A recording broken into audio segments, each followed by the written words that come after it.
Okay, so 2.3 is the chain rule. So once we learn the chain rule, we actually can do a lot more functions for the derivatives. So on part A, suppose you're asked to take the derivative of A, B, C, and D. Okay, could we? Well, on part A, could I write this out 5 times? Multiply. Hold on, I'm not even done writing them out. Oh my goodness. 1, 2, 3, 4, and then another one. So then could I multiply those, multiply that together, and then multiply that by that, and then take the derivative with the power rule? Yes, we could. Oh my goodness. We don't have enough time though. Same thing. I could, yes. Whew, now we have 6 of them. Square root? We actually, if I change this to the 1/2 power, we cannot use a power rule because that's not just x. So you would not be able to do the derivative of part D, okay? But mathematicians don't have enough time to do all of that. So the way it works is if we have an inside function and then we have something on the outside, like x to the 6th, that is how composition is really going to play in. So the chain rule is really the derivative of a composite function. You don't think of it as composition because you didn't have to put one inside the other, but remember from your previous math courses, that's what composition really is. So when we go to take our derivative, that's why it's written like this in the general formula, but we take the derivative of the f function, we keep g the same, and then we multiply that by the derivative of the g function. So what you're going to hear me saying is to figure out the outside function and the inside function. So you start by taking the derivative of the outside, and then I will say this over and over and over again. Inside stays the same. And then you multiply it by the derivative of the inside. And this is the basic premise of the chain rule of any function. Now open this up to a bunch more, okay? So you will be doing the chain rule the most, but it doesn't mean it's the hardest or the longest. But the hardest part is figuring out what the inside and the outside function are, okay? So basically, anytime you have an inside function that's raised to a power, then you will need to use the chain rule, all right? So I'm going to identify insides and outsides before I do any of this. Oops, sorry. Okay. So let's go ahead and I'm going to move this up. So on number 1, notice I do have a power that's on the outside, and it's kind of like it's like something to the 10th power, okay? And then we have on the inside 2x plus 5. It's more than just x. That's how I know I can't just use a power rule. This is technically a chain rule. So the way the derivative works, and we don't want to multiply this out 10 times, is we're going to start by taking the derivative of this outside function mentally. So the outside looks like a power rule, and that's how you're going to start. You don't have to tell me this, though, on your homework, all right? This is for you to say to yourself in your head. So the power starts by taking the 10 down in front. The inside stays the same, just like x would stay the same. And then we still subtract 1, okay? And then we need to multiply by just the derivative of this inside function, which is a power rule.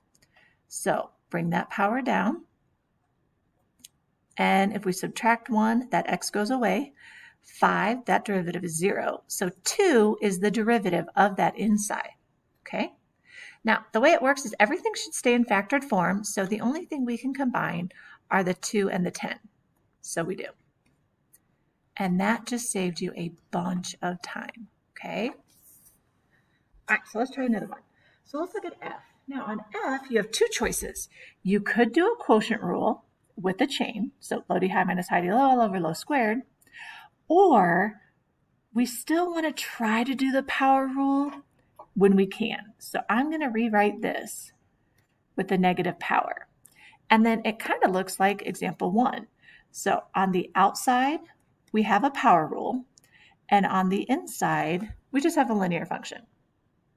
So our derivative starts with the power rule because that's the overall outside function. It's power, x something to the negative 2 power.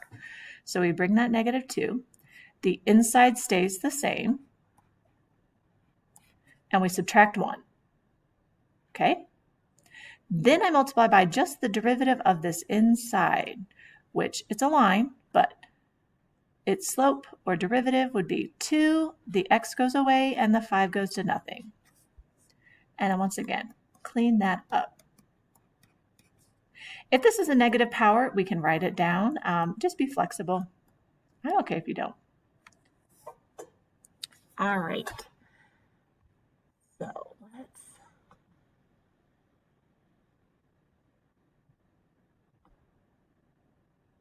Okay. Now, we weren't able to do square roots before if it's not just x, but now we can. If we rewrite that as a power, remember it's the 1/2. So on the outside, we have a power rule, and on the inside. So we're going to start with the power rule. We bring that power down. The inside stays the same. And I used to make my students say, always. So if you walked by my classroom, that's what you would hear. Subtract 1, and then the derivative of the inside. Now, I've kept this 2x minus 5 just to kind of show some consistency, but the process is still the same. So f prime of x, 1/2 times 2 is 1, so we don't have to write that. I'm going to write 1 over, and if you want to keep it as a power, you can. I'm just changing it just to review some more. Okay? All right, so let's try number 5. Oops, sorry. Okay, so this 5 that's being multiplied, that can still stay there. And I'm going to rewrite this to the 1/2 power. So just like the derivative, on the outside we do have a power rule, and on the inside we have a different polynomial this time. But the power rule, even if there was a number being multiplied in front, when we brought that number down, we multiplied that as well. So -5 times 1/2 is -5/2. We typically don't write decimals. The inside stays the same, and we subtract 1. And now we still have to multiply by the derivative of the inside. So just this. So bring that power down. So 2, subtract 1, and -4. Now, when we go to write this, I really can write this -5. I just write a big fraction and put things where they go. The 2, this is positive, and actually I can factor out a 2. And then this is a negative. I could change that to a root. I'm just choosing not to. So the 2's reduce, and that's all we can do. So f prime of x is -5, and you do not need to distribute. Factored form is actually the best. They might change this to a root, but that's different. Okay? Factored form is the best. Now, something like number 5 could be pretty tricky. If we see this as a quotient, we would have a lot more work to do. This box would definitely not be big enough.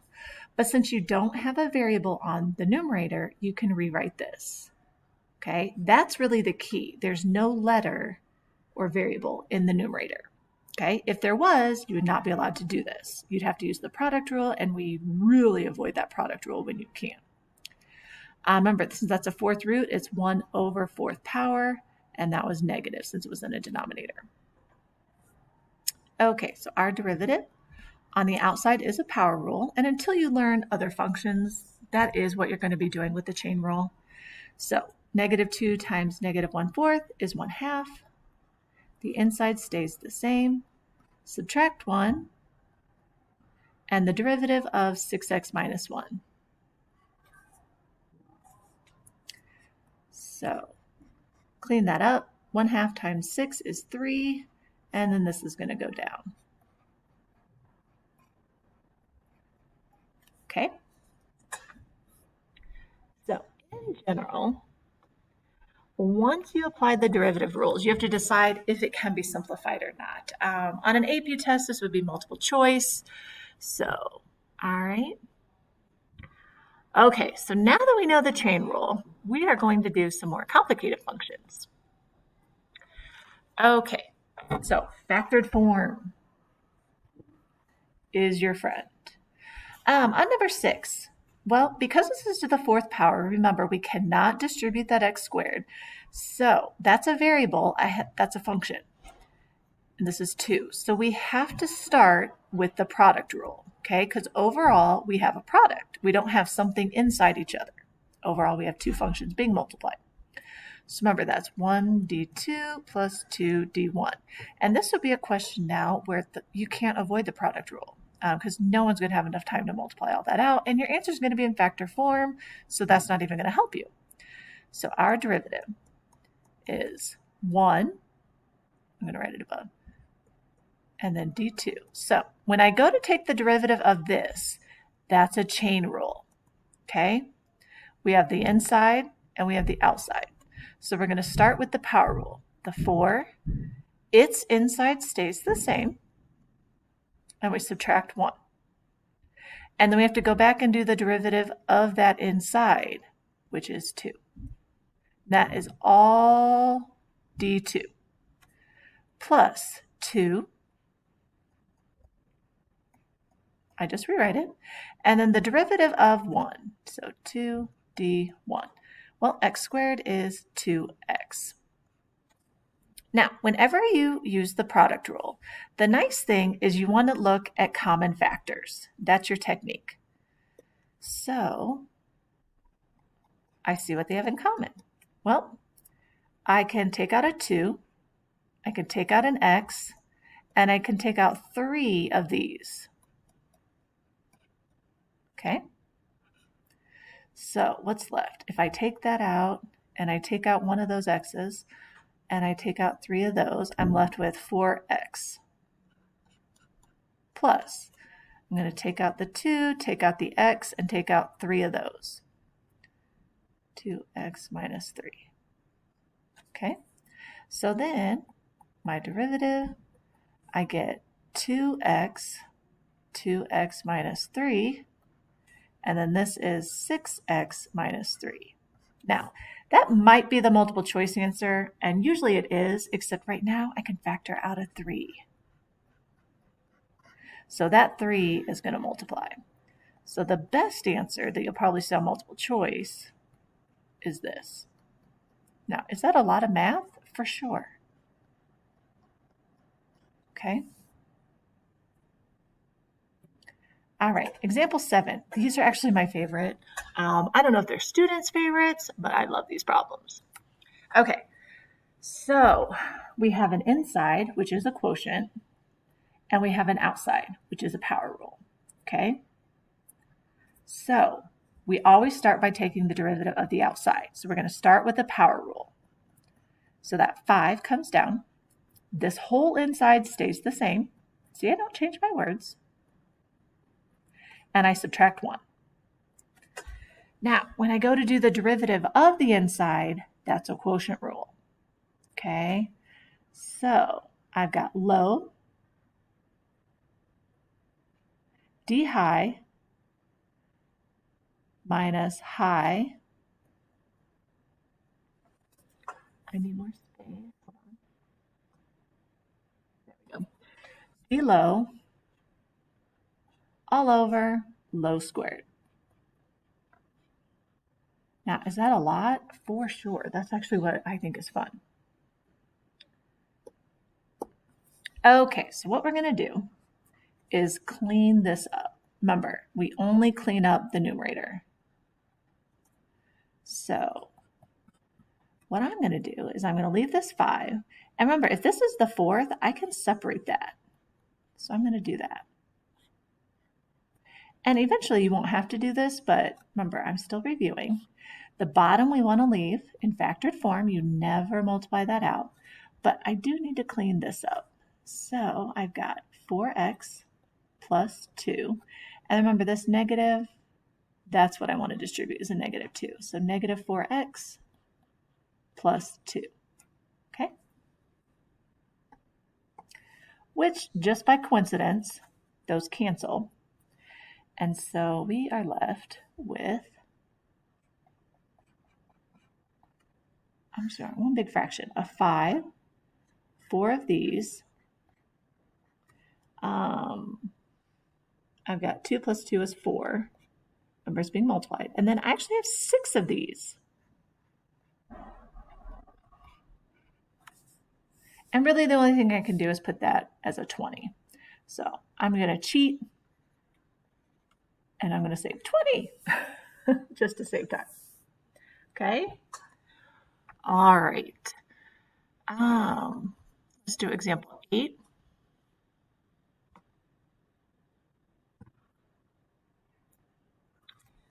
So same idea. I'm going to change this to the 1/2 power. So on the outside and on the inside.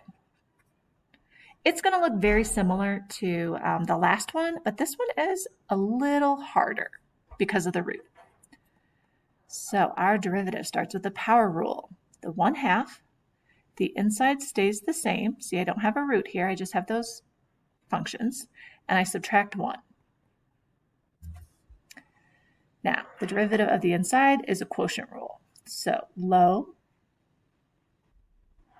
the derivative of x is 1, low d high minus high, and then d low, the derivative of 4x minus 1 is 4, all over low squared. Okay, so you have some choices here. This is a negative, so I can flip this whole fraction, and I probably would, unless I was more comfortable. I'm going to do this, and see, when I move this up, that becomes a positive exponent. And I'm going to move this down, and it becomes a positive exponent. This numerator I'm going to clean up, so I'm going to rewrite my denominator first. So distribute the 1 and minus 4x. I mean, you get a little break when those cancel out. So the only thing that we can do is to kind of clean stuff up. I'm going to write one big fraction. So what I know is I have a negative 1 on top and then this. So I'll put the negative in front, 1 over 2x to the 1/2. And remember, I can take a half out of each of these. So if I take a half out, I'm left with 3/2 in the denominator.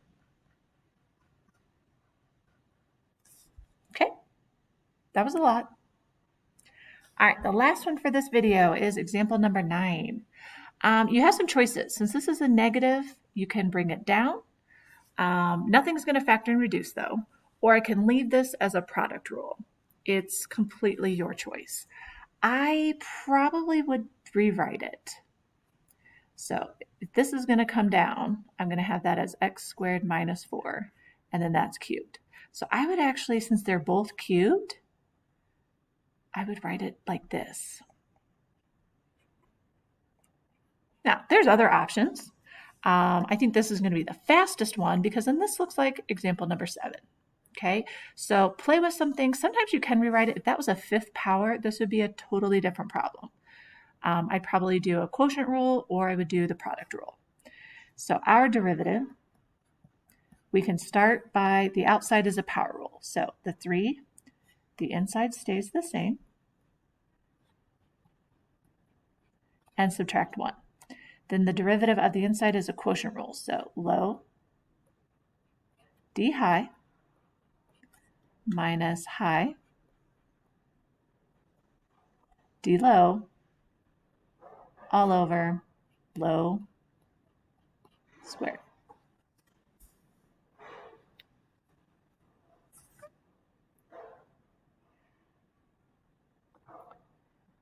Okay, so I'm going to save some time. No, I'm not. So 3, we've got this.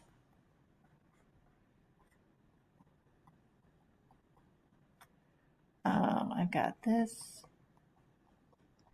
And we need to clean this up. So 2x cubed minus 8x. That's a negative 2x I want to distribute. So negative 2x cubed minus 8x. So those cancel, but not the 8x's. Our final answer, I'm going to have 4 of those on bottom. I've got, that's negative 16x times that 3.